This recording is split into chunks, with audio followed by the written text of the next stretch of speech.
毛糸の草木染め、一番のポイントは温度。ぬるま湯から始めてゆっくり温度を上げていってゆっくり冷ましていく。それでは始めましょう。今回の染料はみかんを食べるたびに皮を乾かしておきました。こちらの皮は乾燥させた状態で 300g あります。あるだけ全部使いたいと思います。アルカリ抽出にするとより色の鮮やかな染液が作れるので、重曹を大さじ1使います。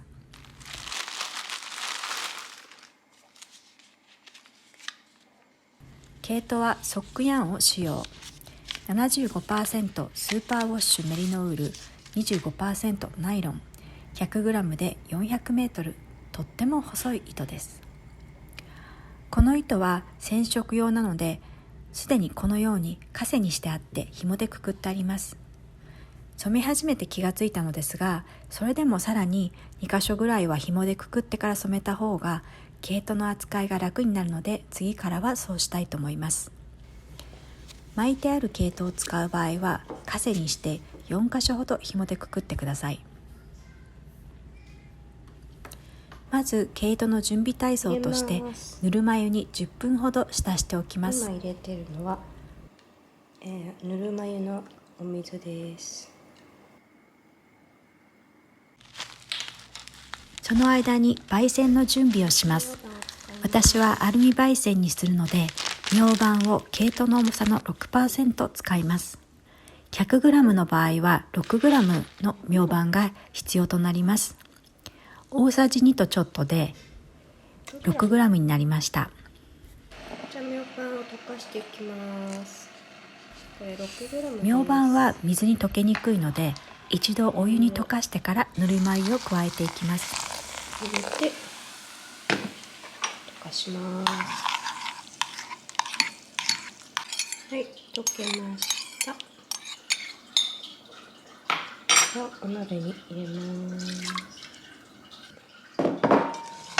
水を加えていきます。加える水の量はたっぷりめです。100g のものを染める場合は3リットルぐらいがいいと思います。ちょっとあったかいぬるま湯っていうか、温度測ってみます。温度は30度から40度、手を入れられるくらいの温度にします。毛糸を二染めするときは温度を極端に変えないことです。ぬるま湯から始めてゆっくりと温度を上げていき、ゆっくりと温度を下げるようなイメージで染めていきます。そしてフェルト化させないために優しく毛糸を扱うことです。そしてこれを火にかけます。弱火と中火の間ぐらいでゆっくりと沸騰寸前まで温度を上げていきます。80度まで上がったら弱火で1時間ほど煮ていきます。はい、じゃあ染液を作っていきたいと思います。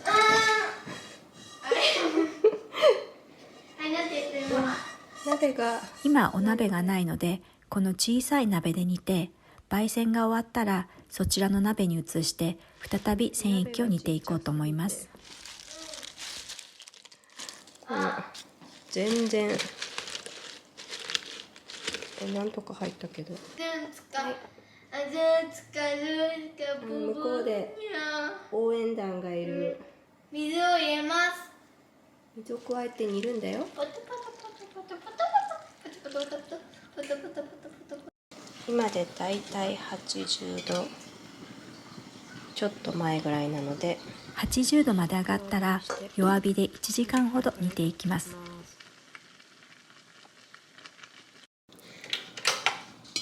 1時間経ちましたらこのまま自然に冷ましていきます。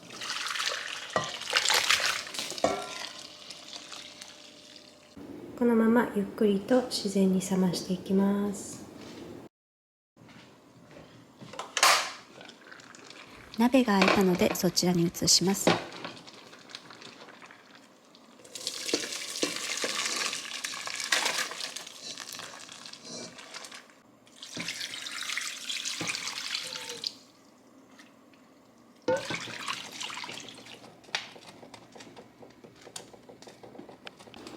重曹を加えるともっと色が鮮やかになるので、今から重曹を加えてさらに煮ていきたいと思います。だいたい大さじ1ぐらい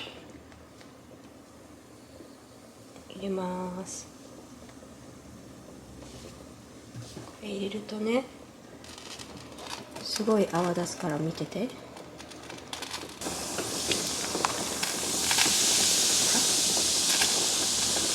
すごいでしょ。和風みたい。そのまましばらく弱火で煮て、トータルで1時間ほど加熱しました。このまま明日の朝まで置いておきます。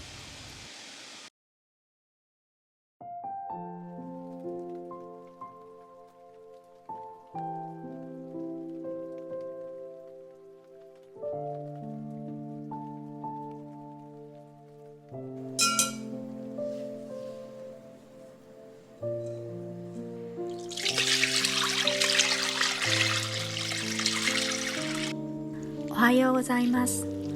布でこして染液が出来上がりました。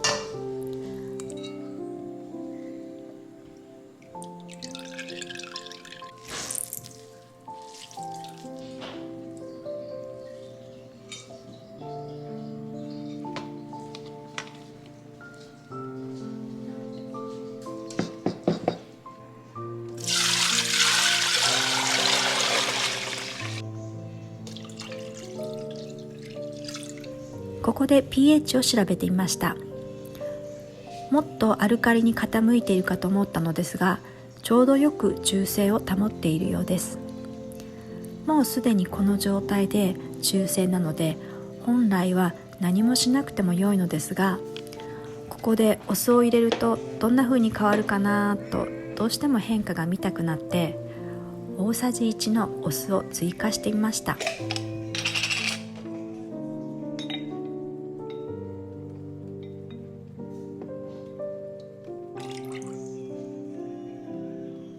これはリンゴの皮からできた自家製リンゴ酢です。よかったら、概要欄にリンクを貼っておきますので、興味のある方は見てください。するとどうでしょう。やっぱり酸性に傾きました。余計なお世話だったようです。毛糸はぬるま湯で軽く洗ってから染液に加えます。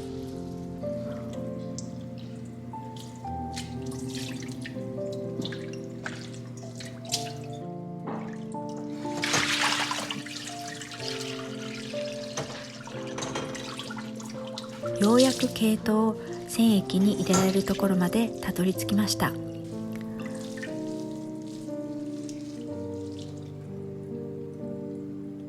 弱火と中火の間ぐらいで80度ぐらいを目指してゆっくり加熱していきます。時々優しく動かして80度まで温度が上がったら弱火で1時間ほど煮て自然に冷まします。草木染めは工程もシンプルで少ないのですが、時間がかかりますので、隙間時間を使ってゆっくりゆったり取り組んでやってみてください。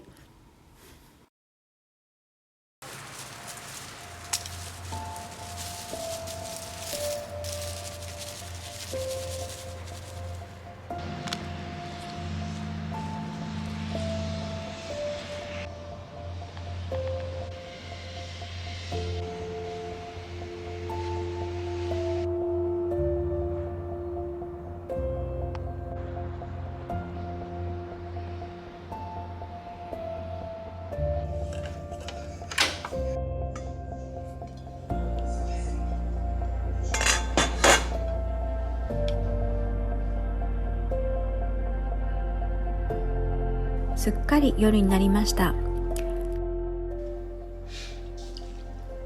染液が冷めましたので、ぬるま湯で色が出なくなるまで優しくすすぎ洗いをします。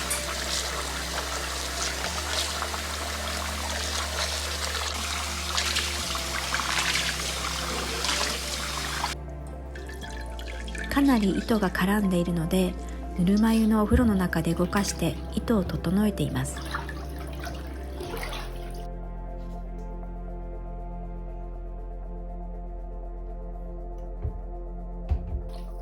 そして優しく水気を切って陰干しします。